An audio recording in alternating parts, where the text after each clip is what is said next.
اس کے علاوہ سحری افطار میں کم کھانے کی عادت ڈالیں. روزے کا مطلب زیادہ ٹھونس کے کھانا نہیں ہے. روزے کا مقصود کیا ہے؟ نفس کو مغلوب کرنا. لعلکم تتقون، اس کے لیے نفس کو بھوک اور پیاس محسوس ہونی چاہیے. تو آپ بس لمیٹڈ، جیسے اب مثال کے طور پہ آپ عموماً رمضان میں سحری میں 2 پراٹھے کھاتے رہے ہیں، اس دفعہ 1 کر دیں، نصف کر دیں. لیکن بات وہی ہے کہ ہارڈ ورکنگ نہ ہو. آپ اگر سخت محنت ہے تو پھر آپ کو اجازت ہوگی آپ کر لیں ہارڈ ورک.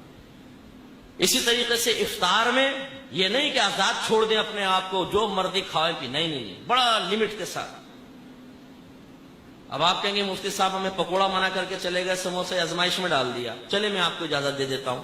خیر میں کون منع کرنے والا، کون اجازت دینے والا، لیکن میں سمجھا رہا ہوں.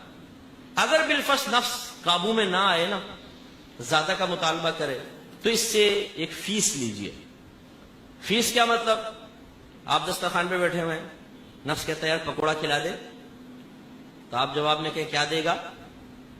ابھی آپ کے ذہن سے اس کی بات چل رہی ہے، کوئی نہیں جان رہا کہ آپ کیا کر رہے ہیں.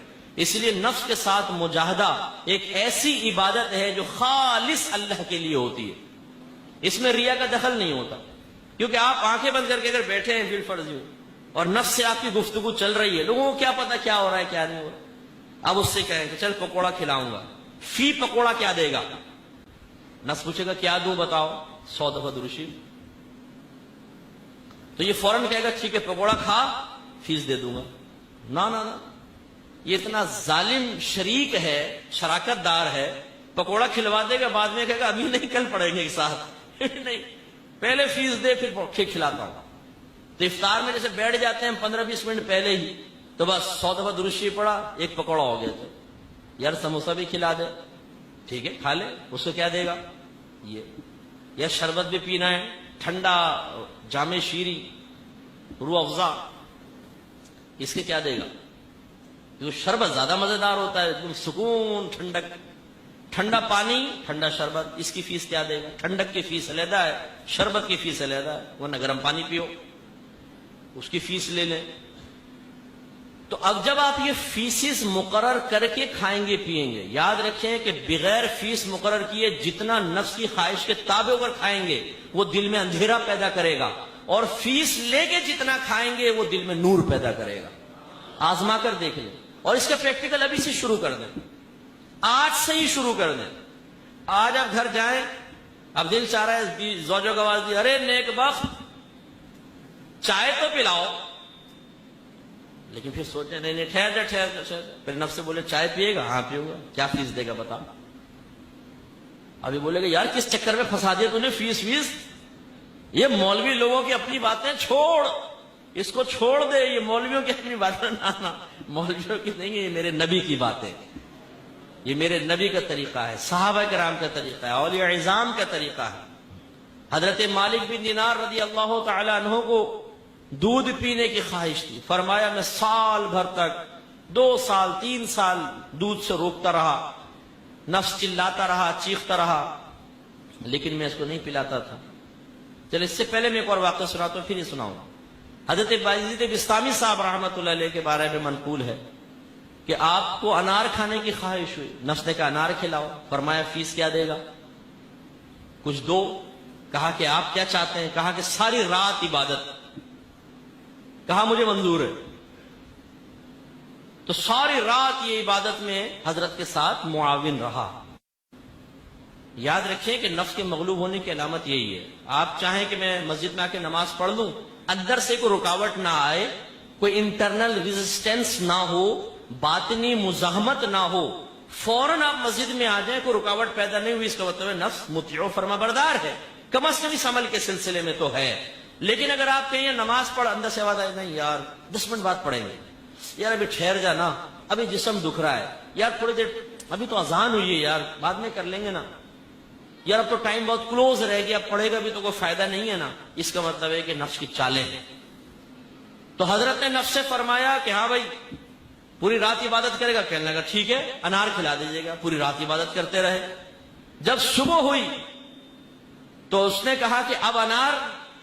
فرمایا کہ تجھے اتنے عرصے تک انار سے روکتا رہا، لیکن تو نے مطالبہ جاری رکھا اور ساری رات آج عبادت کے لیے تیار ہو گیا، تو نے یہ عبادت کی ہے انار کے لالچ میں، اب تو پوری زندگی بغیر انار کے لالچ میں عبادت کر کے دکھا تو تجھے انار کھلاؤں۔ تو یہ ہمارے اکابرین کا طریقہ کار تھا۔ اور پھر جب اس طرح سے کرتا ہے، اپنے نفس کا مجاہدہ کرتا ہے، تو یہ دیکھیے مالک بن دینار رحمۃ اللہ علیہ کے بارے میں منقول ہے کہ آپ دودھ سے اپنے آپ کو روکا کرتے تھے، تو ایک رات سوئے تو سرکار خواب میں تشریف لے آئے اور سرکار نے ارشاد فرمایا کہ اے مالک اپنے ساتھ تھوڑی سی صلح کر لو، دودھ پی لو۔ اب جاگے تو سرکار کا آرڈر تھا، دودھ پی لیا۔ لیکن نفس کی یہ مصیبت ہوتی ہے کہ ایک بات مان لو فوراً دوسرا مطالبہ کرے گا، اگلے دن آیا تو کہنے لگا حضور پھر دودھ پلا دے۔ تو آپ نے ارشاد فرمایا کہ پہلی مرتبہ دودھ پینے کے لیے نبی کریم صلی اللہ علیہ وسلم کی زیارت کے انتظار میں کئی سال نکل گئے، اب پھر انتظار کر، پھر سرکار آ کے آرڈر دیں گے تو تجھے دودھ پلاؤں گا ورنہ خاموش رہ۔ تو یوں نفس کشی بہت ہی بڑا مجاہدہ ہے، بہت بڑا مجاہدہ۔ اور ہمارے اکابرین نے لکھا ہے کہ ایک کرسچن نوجوان تھا جس کے بارے میں منقول تھا کہ جو اس کے پاس جاتا تھا وہ اس کے دل کے حال بتا دیا کرتا تھا، تو لوگ جگ در جگ اس کے پاس جانے لگے۔ جیسے ہماری ماشاءاللہ عوام ہے کہ کسی عامل کے بارے میں پتہ چل جائے کہ جی وہ عامل صاحب جو ہیں وہ کایا پلٹ دیتے ہیں، بابا گمراہ شاہ کوئی بھی ہو، وہ ٹی وی پہ چل رہا ہے جی آپ کی قسمت بدل جائے گی، ہمارے پاس آ جائیں۔ اس سے کیوں نہیں کہتے تو اپنی قسمت خود تو بدل نہیں پا رہا، ہم سے بھیکے مانگ رہا ہے یہاں پر آ کے، اپنی قسمت بدل جا کر، لیکن نہیں، چلے جاتے۔ اب لوگ جگ در جگ مسلمان اس کے پاس جانے لگے، بہت سے کرسچن مذہب اختیار کرنا شروع کر دیا متاثر ہو کر۔ تو ایک عالم دین تھے، جب انہوں نے سنا تو غیرت ایمانی کا تقاضا ان کو محسوس، انہوں نے آستین میں چھری رکھی اور کہا آج اس کا اڑائی دیتا ہوں، نہ یہ رہے گا اور نہ یہ بد مذہبیت پھیلے گی۔ اب جب دروازے میں پہنچے، دروازہ بجایا تو اندر سے نوجوان کی آواز آئی کہ اے مسلمانوں کے عالم، اپنی آستین سے چھری باہر نکالیے اور اندر تشریف لے آئیے۔ اب یہ بھی گھوم گیا دماغ ان کا، تو ایک دم یار اتنا پہنچا ہوا آدمی کیسے ہے، بھی غیر مسلم، خیر اندر چلے گئے۔ اس نے ادب سے بٹھایا تو پھر آپ نے کویسچن کیا، یہ بتاؤ تم یہ سب کچھ کیسے حاصل ہوا؟ اس نے کہا اگر آپ عالم دین نہ ہوتے شاید میں آپ کو نہ بتاتا۔ بات دراصل یہ ہے کہ میں نے بچپن سے لے کے آج تک ہمیشہ اپنے نفس کی مخالفت کی ہے، میں اس کی کوئی بات نہیں مانتا ہوں، یہ جو کہتا ہے میں اس کو الٹ ہی کرتا ہوں۔ اب وہ بڑے حاضر دماغ عالم دین تھے، کہا کہ اچھا اور آئندہ کے لیے کیا ارادہ ہے؟ کہا کہ آئندہ بھی ایسا ہوگا۔ فرمایا پھر میں تجھے مسلمان ہو جانے کی آفر کرتا ہوں، مسلمان ہو جا، اب اپنے نفس سے پوچھ وہ کیا کہتا ہے۔ تو کہا میرا نفس کہہ رہا ہے کہ اسلام قبول نہ کر۔ فرمایا مخالفت کر کیونکہ تیری عادت یہی ہے۔ اسی ٹائم کلمہ پڑھ کے مسلمان ہو گیا۔ تو ہم جیسے ہوتے تو کیا کرتے؟ تو اچھا ویری گڈ یار، بہت اچھا ہے، مجھے صحبت میں رکھ لے، بس میری دکان چل جائے، تیرے پاؤں میں دباؤں گا، ہاتھ میں دوں گا، میرا بچہ نہیں ہو رہا، بچہ ہو جائے، بس یہ تو کرسچن ہی بھلا، بس پاؤں دبا لے۔ صورتحال یہ ہے ہمارا۔ تو خلاصہ کلام یہ ہے کہ نفس کو جب کوئی انسان مغلوب کرنے کے لیے محنت کرتا ہے تو پھر یہ ایک دو دن کا کام نہیں ہے، تسلسل سے ہونا چاہیے۔